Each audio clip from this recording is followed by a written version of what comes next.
Video को start करते हैं। लेकिन वीडियो स्टार्ट करने से पहले ना चैनल को सब्सक्राइब कर दो। यार चैनल को सब्सक्राइब नहीं करते, आप वीडियो देख लेते हो, श्राप लगेगा मेरा श्राप। चैनल को सब्सक्राइब करो अभी इसी वक्त, नहीं तो पक्का गर्लफ्रेंड नहीं पटेगी, सिंगल मरोगे तुम, सिंगल।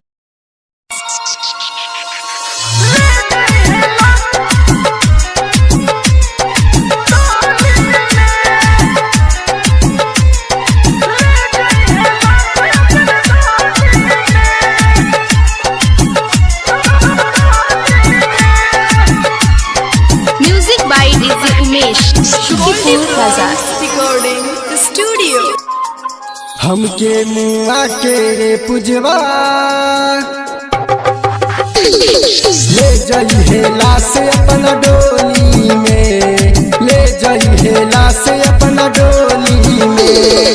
हमके मुआ के रे पुजवा ले जाइए लाश अपना डोली में, ले जाइए लाश अपना डोली में।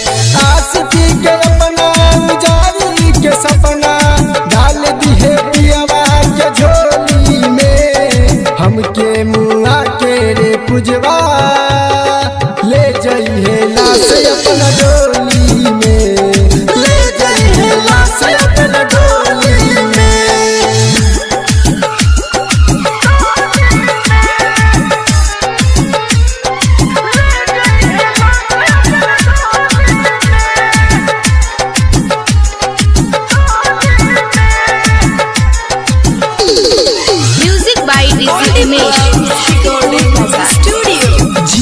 जी मर जाइए दिलवा के घर जाइए, जाए से पहले ससुर बारे ससुर बारे।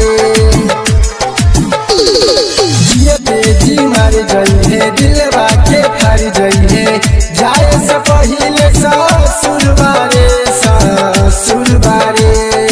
हम नहीं जमनी की इतना लड़ाई दे, हमके फंसा के मीठी बोली में।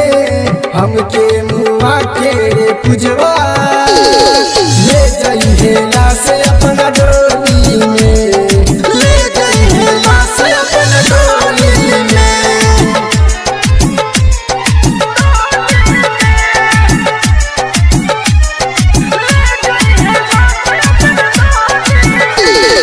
Music by DJ Umesh.